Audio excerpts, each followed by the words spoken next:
mundane struggle, spiritual struggle that we have, that we've been going through, to that place where we feel the freedom that we desire.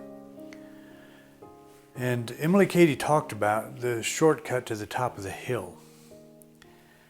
And I don't know how many people really grasp what she's saying here, but she was saying that there is a way we can go through years of study and practice and meditation and so forth to try to grasp the truth of who and what we are at the deepest level. But there has to be a daily acceptance. There has to be an acceptance of the truth that we are already free. That something at our very deepest level, our spiritual reality or essence, is at this very moment free. We have stepped into a body that has shut down our perceptual abilities.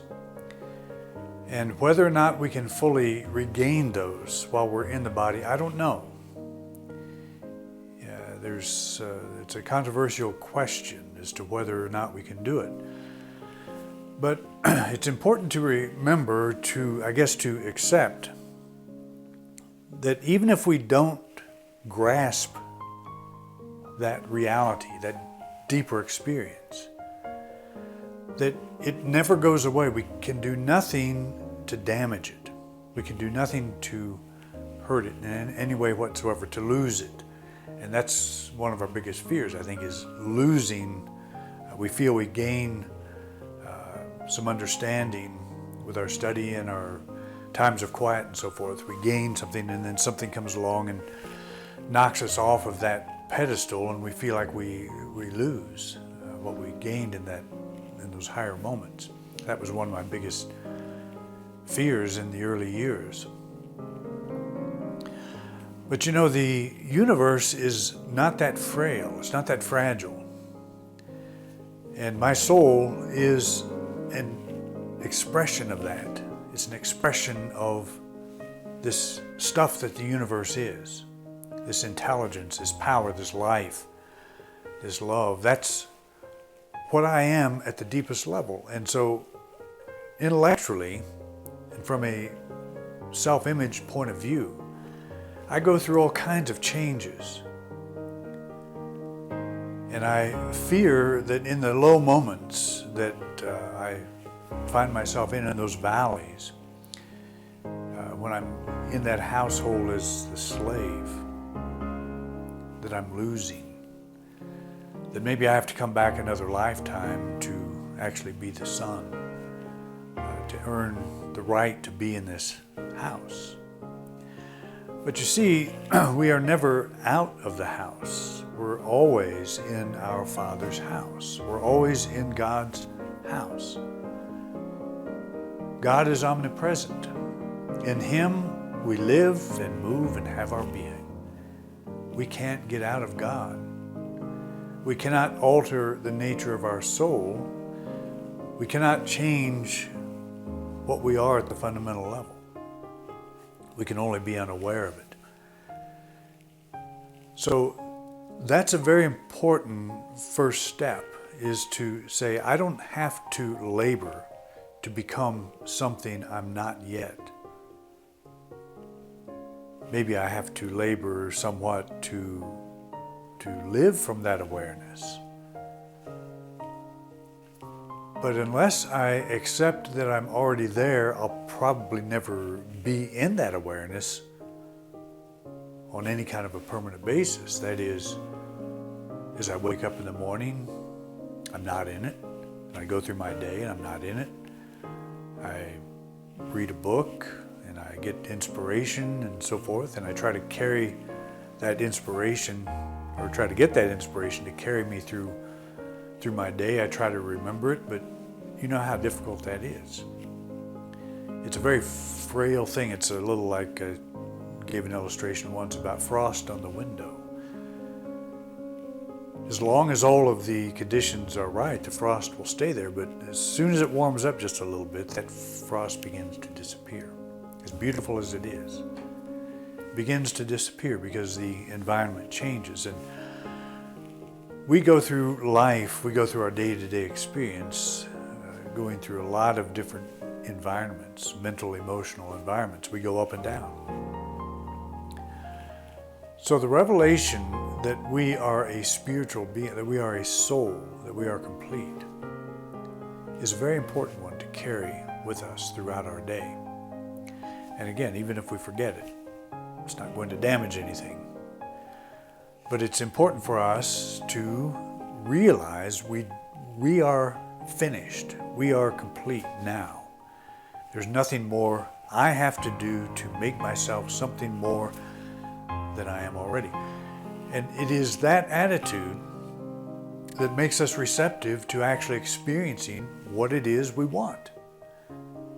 If I'm not receptive to that, how could I experience it? If I don't consider myself complete, and that completeness is beneath the surface of my being, shining through, trying to touch my intellectual mind, my consciousness, in a way that makes me aware of its presence. If I think I have not yet earned that right or earned that ability, if I still think I'm out in the far country someplace, then I'll never have that experience. It's exactly the parable of the woman with the lost coin. She had 10 coins and lost one of them. She knew she lost it, and so she totally committed herself to finding it. She cleaned her house out until she found that coin because she knew she owned it. She knew she had it. Can we say this about our soul? Do you own your soul? Do you know that you are a complete soul right now? That you don't have to wait, that this is not something that will develop. What may develop is your acceptance of what is already true. But it's important to grasp that aspect of this whole spiritual conundrum. That you're not developing something that you don't have, you are becoming aware of something you do have. And there's quite a difference in how we approach the spiritual path when we think of it from that point of view. The self-image never has enough knowledge, always on the verge. It always thinks that next book, that next teacher, that next something is going to give us the thing we lack. And these things do inspire us. I like reading as much as anyone. And I really like reading new authors that say things in a way I've never heard before. And that's getting rare. It's getting more rare all the time. What I hear so often and what I read so often is people that are trying to capitalize on what's already been said, going down a road that's already been gone down. Maybe they're saying it in a slightly new way, but it's still the same message, that you're here, what you want is there, and one of these days you'll get to it. And here's a system that will carry you to that place. Here's a process, here's a set of principles that you can follow that will get you there. But there are really no set of anything that will get you where you already are. There's nothing that you learn, no technique that you learn that you can put into practice that will give you what you already have. What gives you what you already have is that acceptance that you already have it.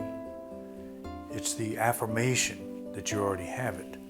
It's the knowing, it's the feeling. That which I'm looking for is already here. And so I open myself to that. And if I want to sit down and meditate, I do that. I sit down, I close my eyes, as if I'm sitting in the sun, receiving the warmth and the light of the sun. It's already there. I don't have to do anything. I just receive. I accept and receive. And I know when I sit down that I'm going to feel that warmth on my face, my body. it's going to be a pleasant thing. And I don't have to do anything but receive. And that's the same with the soul. If I sit in quiet, it's with that expectation of receiving. Whatsoever you ask for in prayer, believe you've received it. And we're asking for this in prayer, aren't we? We're asking for the awareness, the knowing that it is in God that I live and move and have my being. And this is a real thing to me. This is something I have come to know as true. And I make my decisions based on the understanding of this truth. I think of myself in a different way. But I don't force it. I don't try to remember. The more I open myself to the possibility that I am already free, that I am already complete, I put myself in a mindset that is receptive. I open my intuitive nature. It's been the intellectual nature that's been trying to figure it all out and trying to come to some revelation or some realization, some experience. I want the experience. That's what we're after. That's what we want. But we cannot get the experience through the intellect. We have to open the intuition. And again, this is not a thing we do. It's a thing that happens. When we know that we have and are a complete soul, that the spiritual, that Son of God, that Son of the Infinite, abides in us, it is our very essence. If we accept this as true, if we train the intellect to embrace this idea and to think about it all day long, the sun in us will break through. It will rise, and we will have the experience of the soul. We will know without doubt, no question whatsoever, that the soul is present, alive, and fulfilled. This is the truth that sets us free.